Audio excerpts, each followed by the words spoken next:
What's up, YouTube boxing community? It's your boy, Mr. Universe Sports, coming live and direct from that undisclosed location in California. Now we do. Let's get to it. Here's my post-fight analysis on the Edwin Valero-Antonio DeMarco fight. First and foremost, big props out to these young warriors. They did their thing. They showed it.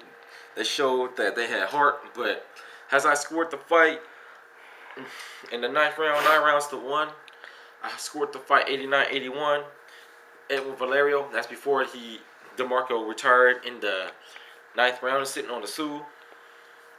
Here's the points I found out with DeMarco that I found that I made in my early prediction with the boxing union that I knew what was going to happen. I predicted earlier that it was going to be Valero's toughest fight, and it was. And I knew, and I predicted a mid to late round stoppage, and him getting stopped in the beginning, not even answering the call in the 10th for the 10th round. I knew that something like that was going to happen, or he was going to get knocked out.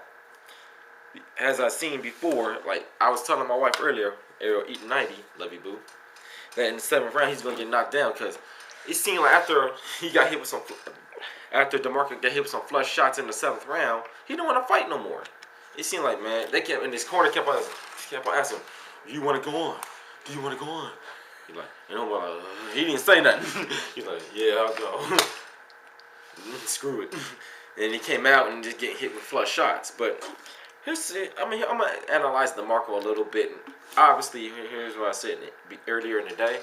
He's only 23, 24 years old, and doesn't have much experience against the top guys. And this was kind of a step up in opposition fight for both fighters, obviously. A crossover fights everywhere to see if they were both ready for the big time. And obviously, DeMarco needs a little bit more work. He's a pretty good fighter, good boxer punching, good boxer punching style, but obviously he didn't do the one asset that he had. He didn't use his height. What he should have did in the fight was, and I don't know if he needs a new trainer or not, is that he should have used that jab, kept Valero back, set the jab up with the right hook for that we could set up for the combinations. Also, he didn't do another thing. Valero's a shorter guy. Valero's gonna have to come to him. He should have, when Valero lunges, he should have set up the right uppercut, hit him with the right uppercut, and then set up the right hook over the top. Obviously, DeMarco didn't do that in the fight, but Valero showed a lot of heart coming back from the elbow and a low blow in the fight. In the 2nd round, he could have quit and went to let the fight go in the scorecards after the 4th round, because the elbow was pretty bad. It was a deep cut. Me and my wife watched the fight like, ooh, that's gonna be pretty bad. I don't know if he's gonna be able to continue, but he soldiered on and continued, got the stoppage. And that's the important thing. He's 27-0, 27 by wins of stoppages or knockouts, and he showed a lot of heart. Plus, another thing that I made in my earlier video was, can he go?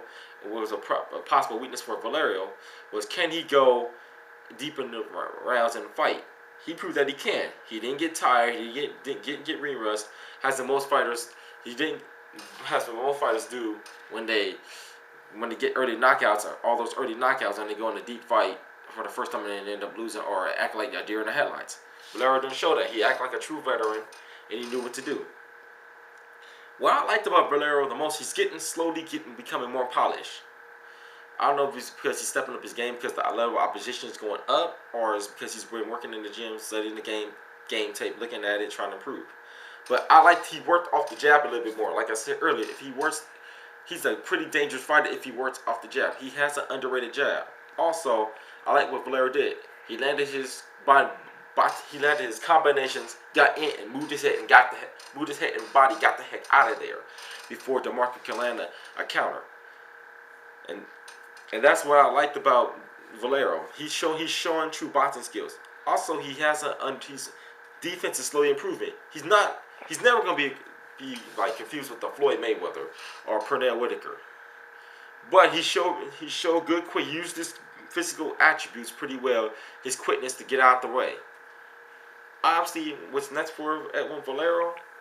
I hope he gets his visa problem solved. I hope he gets his medical problem solved.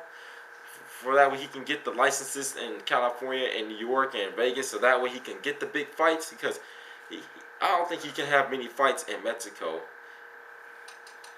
in Mexico and overseas in Venezuela. In order to get the big names, he's got to go to America to get a fight with Marquez, to get a fight with Funaki and Ali Funeka and David Diaz and other big names in the 135-pound weight division. And what I liked about the Showtime, with the Showtime, Al Bernstein says that he reminds us of the old Manny Pacquiao, a combination of old Manny Pacquiao and new Manny Pacquiao before Manny Pacquiao developed the right hand. We've seen Valero develop a right hand. And I'm liking this improvement. He's showing that he's dedicated to his craft.